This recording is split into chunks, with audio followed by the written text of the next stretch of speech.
నమస్తే అండి. ఇప్పుడు ప్రస్తుతం రేవంత్ రెడ్డి పరిపాలనా విధానం మీకు ఎట్లా అనిపిస్తుంది? అమ్మ ఎవరి ఆలోచన తిరిగే వాళ్ళు ఉంటారు. ప్రభుత్వం వాళ్ళు ఇచ్చే కొన్ని దానిలో వాళ్ళు ఉన్నారు. వీళ్ళు డెవలప్ చేసే దాంట్లో వీళ్ళు చేస్తున్నారు అమ్మా. ఒకరి మీద చేయడానికి కాదు, ఎవరి ఆలోచన వాళ్ళకు డెవలప్మెంట్ తో ప్రయత్నం చేస్తాం. వచ్చిన కాడికి డెవలప్మెంట్ కే ప్రయత్నం చేస్తారు. రైతు బంధు అవి ఇవి ఇచ్చిండు, మిగిలిన స్కీమ్స్ అన్ని బ్యాన్ చేసిండు ఆయన. ఈయన ఇవి ఇస్తున్నాడు, ఇంకా మిగిలిన అన్ని డెవలప్ చేస్తాడు. అయ్యో కొట్లాట స్టార్ట్ అయింది. అయితే ఇప్పుడు రేవంత్ రెడ్డి పరిపాలన చూసారు, కేసీఆర్ పరిపాలన చూసినారు కదా, ఆయనకి ఈయనకి తేడా అంటే ఏం చెప్తారు అసలు మీరు? ఏం చెప్తారంటే అన్ని చెప్తే ఫస్ట్ చెప్పిన కదా. ఇప్పుడు ఆయన కొన్ని డెవలప్ చేసిండు, ఈయన కూడా కొన్ని డెవలప్ చేస్తుండు.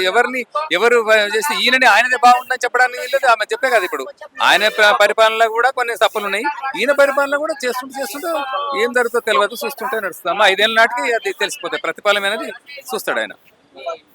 అయితే ఇప్పుడు ఉన్న ఈయన పరిపాలనలో మనకి రేవంత్ రెడ్డి పరిపాలన ఉచిత పథకాలు ఇస్తున్నాడు కదా, ఉచిత పథకాల వల్ల ఉపయోగం ఉందంటారా లేదంటారా? ఉపయోగం అందరికి ఎవరు చేయలేరమ్మా. కొంతమందికి ఉన్నది, కొంతమందికి ఇట్లా లేని వాళ్ళు ఇబ్బంది పడుతున్నారు.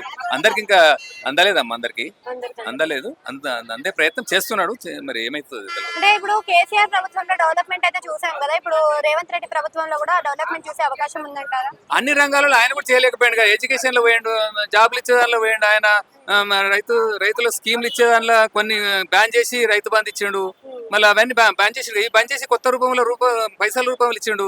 పైసల రూపంలో ఇస్తే మిగిలిన వాళ్ళు కుట్టలకు రాళ్ళకు అవి ఇచ్చిండు. ఈయన అవి బంద్ చేసి ఈయనకి ఇస్తున్నాడు. ఈయన మార్పు ఏందో చూసి తెలుస్తుందమ్మా.